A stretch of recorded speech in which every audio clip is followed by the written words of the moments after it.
That's a lot of damage.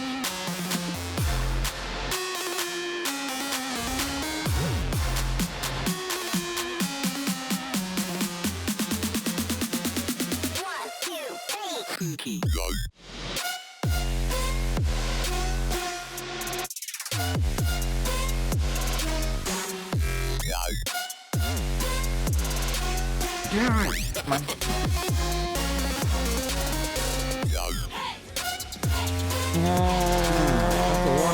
That's so much damage. But that's alright. Oh my god.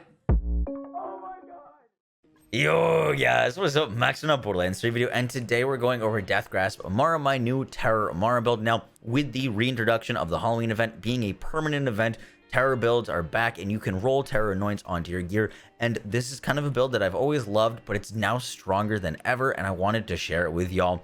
Now, before I get into the video, this is more of a for fun build. I make a lot of like use any weapon builds, or this is the best this build. This is just a really fun build. As you can probably tell from the intro, it's crazy strong, but it is very specific in the gear and the things that you're going to need in order to do this much damage. I hope you guys do enjoy the video. If you do, be sure to drop a like, comment, and subscribe. And that, guys, let's get right into it.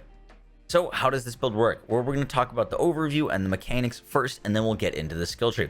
And the first thing that you need to understand is these skulls that are spawning. These are our damage. After phase grasping an enemy, Amara fired terror skulls at the grass target, dealing 61,000 base damage. Now, these skulls scale off of action skill damage and splash damage, and are going to do a ton of damage just off the rip. If you are more terrified, the more terror stacks you have, the more skulls you'll fire, up to 3 skulls. So we're applying terror to ourselves, and then when we're phase grasping, if we're terrified, we'll fire these skulls. Now, these skulls we're going to be pairing originally with the Phaserker class mod. The Phaserker class mod we can use to stack do harm, and because these skulls count as action skill damage, they're going to benefit from our do harm stacks. So we can stack do harm up to 99, and we're using awakening to increase our action skill damage as much as we can, which is going to scale those skulls. And then after we get 99 do harm stacks, we grasp whatever enemy and they're dead. Now, there are other things that we can use to increase the damage of these skulls even further. The first thing is the Guardian Angel. You guys probably know about this shotgun. It's going to give you all of the damage that you do, 500% V2 increase. This thing basically, while you're holding it, if you're at a max no more than 25 meters, as long as you're standing away from something, you're going to get a ton of increased damage, and this damage increase applies to the skulls. Not only that, but we're also using While Terrified, deals 75% bonus cryo damage. With the nerf of URAD, they're not too much different, so I'm just using the While Terror. 75% bonus cryo damage gives me a little bit more survivability. And when we're doing this, that Terror Cryo will apply to the skulls as well. Now, there is one more thing that we can do to increase the damage of the skulls. As you can tell, we're all focused on the damage of the skulls. As you saw from the gameplay, the skull damage is crazy. And the last thing is the Revolter. The Revolter will apply 200% shock damage on top of all that other damage, and just make this go absolutely wild. To pair with that, we're using an Icebreaker. Because we're going to be doing all this cryo damage, we can get cryo increases on enemies. We'll auto idle for a little bit more survivability. Mesmer, so you can throw it and confuse enemies and then just grasp them. And yeah, this build works really, really well. Now, because anoints are so important to us, we're using a Face Puncher with Apply Terror, because having an action skill start like Apply Terror to you is just too...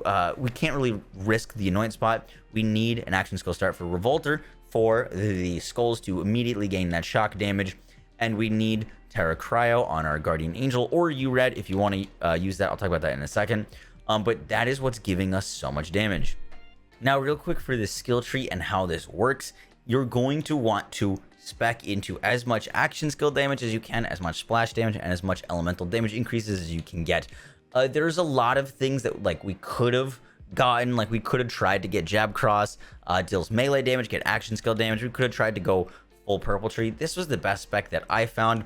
And a lot of things don't really work for us just because we are really only benefiting from these skulls. We're only using these skulls, but Laid Bare is super important. For mobbing, we're going to be using the Eternal Fist.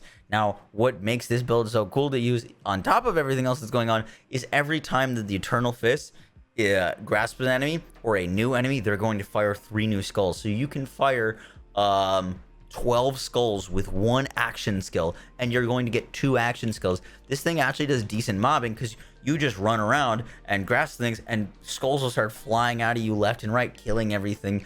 And it's really, really fun. And then if you want some more survivability, you're going to be healing from everything, but you can also use the mesmer to distract enemies. I also like using fist over matter on stationary bosses. When you're using fist over matter, with the amount of action skill damage that we have and the fact that we're holding a guardian angel, fist over matter, each slam will hit for around 50 million damage, which is nuts. That's what I used on Wotan to absolutely obliterate Wotan, because not only the skull's gonna hit it, but we're hitting for 50 million damage, if not more, with those cryo slams, which are going to benefit from everything else that we're spec'd into this tree. A lot of things aren't worth here, or don't really do anything for us. Like indiscriminate is gonna do anything for me. Deep well, dread, like none of these things really benefit for me. We're mainly just here for sustainment. I really like fist over matter. That's why we're this deep into green tree. I like having Samsara with fist over matter if I'm going to use that. Arms deal, personal space, like really isn't going to do anything for me. But we're picking up the main things that matter, like heavy rain. Unweave the rainbow can be pretty cool because we're using that cryo splash. I like trusting yourself for a little bit of reload speed and swap speed between our weapons, because we're going to be swapping between these two so often. And then lastly, we get to like the big damage. And the big damage, what I did against Seer, for like easy one shots, and this is not necessary, but if you want to do the absurd damage, you're gonna have to. So I guess that kind of makes it a little bit necessary, huh? But you can action skill class mod swap. If you switch your class mod after you cast, so if you use the Phazerker and then you swap to something like the Stone class mod is going to give you 10 out of 5 in do harm and push your damage even higher. Now, for this build, I have pretty perfect class mods. I understand that. These are about as good as I could have possibly gotten, but I wanted to show you guys the potential that this build has. Everything that we were doing, like basically one shot, except for Seer. Seer, I did need to use the Zest of Eruption to get a little bit extra fire rate, or sorry, extra debuff on him. And you can also use an Its Piss.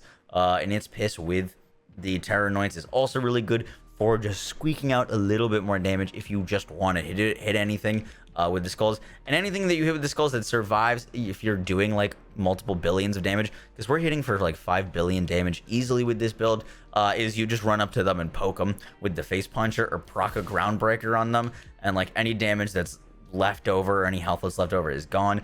And yeah, guys, that's it for the build. Just a short little one that I wanted to show you guys. I know this isn't like super serious. I know you guys want Chaos Queen and Shane Zane and stuff, but I do really enjoy showcasing these like more niche builds, because they are really fun and super interesting, and a little break from all the super serious stuff. So yeah, guys, that's it for the video. I hope you all enjoyed. I'll catch y'all in the next one, guys. Take care. Peace. I was putting in the